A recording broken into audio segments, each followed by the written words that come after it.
सर्वधर्मान् परित्यज्य मामेकं शरणं Vraj. The miseries of material existence and the most hopeless conditions of life is the best possible opportunity to turn to God.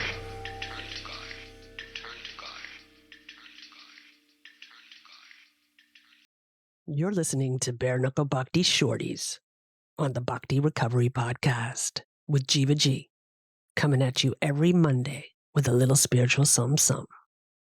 Hey, happy Monday, everyone. So I wanted to talk about the difference between powerlessness and helplessness. I wanted to talk about that space in between those two things, which is a life-changing realization if we understand that on a deep level. So I think if anyone here is Krishna conscious, I think we all know about the threefold miseries, and that it is said that we are powerless over those threefold miseries, those that arise from the body and the mind, from ourselves, from our bodies and from our minds, and those that are from others, like inflicted by other living beings. And the third is those that are arising from Mother Nature, from natural catastrophes, the things that we have no control over. And I think that it's so important to have these three very important things. This is actually from the Srimad Bhagavatam. I think it's 112, the first canto, first chapter, second verse. And having this knowledge is where it starts. Now, we say in the program that we're powerless over people, places, and things, which is saying exactly the same thing. So if we're powerless over people, places, and things, there are things that we can do, let's say, to understand that these are things that make us understand we are not the controller and we are not God.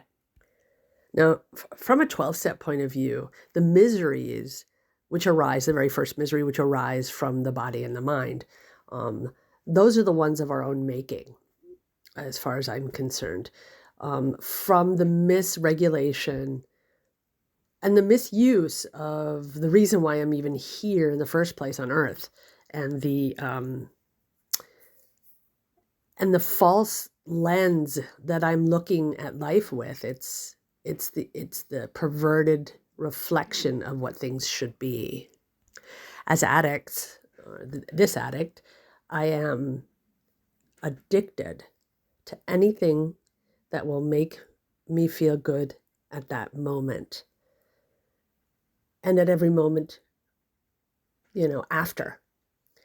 And I will chase that over and over again in order to fulfill that one feeling. And this starts to become my life. So anything that's going to make me feel that feeling is going to become the center of my life. And because addicts will go to any means to get the fix that they need, we forget our real purpose. We forget the reason why we are here. All knowledge goes down the toilet. And that's where we feel our powerlessness. Because for me, I tried everything under the sun. I've tried using drugs. I've tried using people. I've tried using feelings. I've tried using food. I've tried using everything. I've chewed the chew, the chewed, the chew, the chewed, the chew. And just like, let's say, opiates, certain drugs, you acquire a certain amount to get you that feeling and that requirement. And when that amount is not enough for you anymore, you have to increase it, and you have to increase it until you can't increase it anymore. And it doesn't give you what it always gave you. And what we do is we fight with ourselves. And this fight is a fixed fight. It is a truly bona fide fixed fight that there are only losers. And why I'm saying this is because if we are going to be able to understand the difference between helplessness and powerlessness, we need to know that the admittance of powerlessness will empower us to help ourselves. And when we understand that, that's when Krishna swoops in and takes us by the hand and opens up so many doors. Everything that I've ever been addicted to, anything that I take pleasure in, or even pain in, because I can be addicted to that, but anything, it leads to always the same thing: futile exhaustion, chewing the chewed. So it says in the Bhagavatam, it says development of this transcendental consciousness grounded in the conception of simultaneously one and different leads one immediately to the stage of freedom from the threefold miseries. And I'm going to go a step further. I'm going to go further in the 12 steps, saying that we need, as addicts, as people who have compulsive behaviors, even people who just can't change something and keep trying, that if we don't accept this fact fully 100%, that we are powerless over our addictions and our associated behaviors, and that our lives had become unmanageable, then this will never happen for us. This is not just written in the Bhagavatam. This is not just written in the 12-step literatures. This has been tried, trailblazed, and true in my life, and I think in a lot of people's lives. Let's visit the second threefold misery, the miseries inflicted by other living beings. So listen up, make your ears large, codependents and adult children of alcoholics and dysfunctional families. Yes, we are powerless over people's expectations. We're powerless over our childhood traumas. We're powerless over people pleasing. We're powerless over these things. Yet, the moment we admit this, we are no longer helpless, because two things. We have all this ancient Vedic literature that tells us so. And two, we have a 12-step program that'll get us through anything in very, very tangible, hands-on ways. And I think if somebody keeps, we have somebody in our life who keeps popping up and keeps agitating us, or let's even go to someone having, RAPEED'd us. All of those things we had no control over.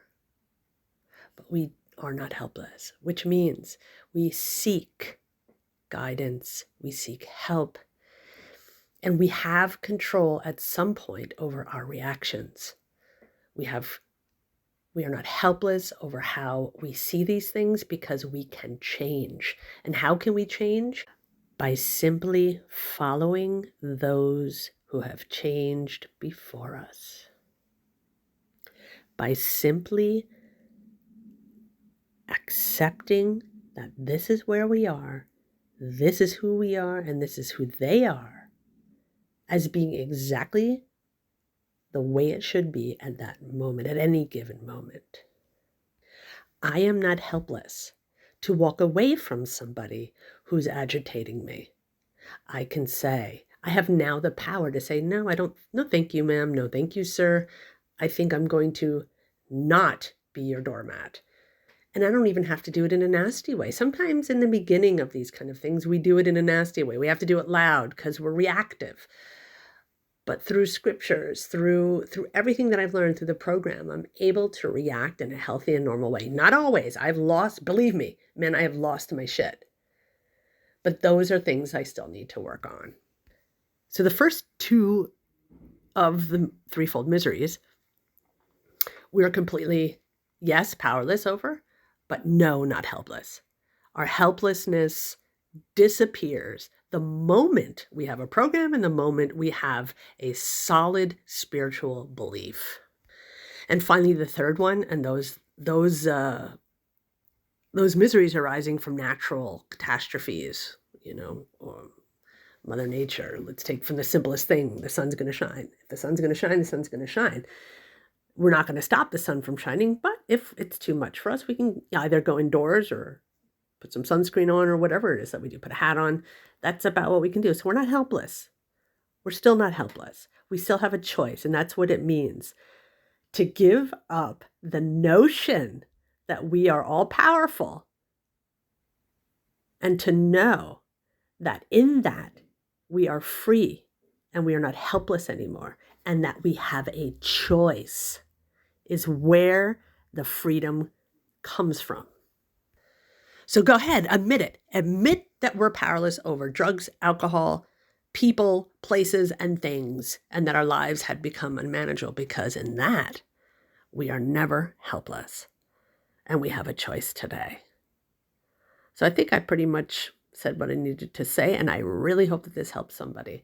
I love you all, and I'll see y'all on Thursday. Haribo. Thanks for listening. I hope you liked the Monday Shorties.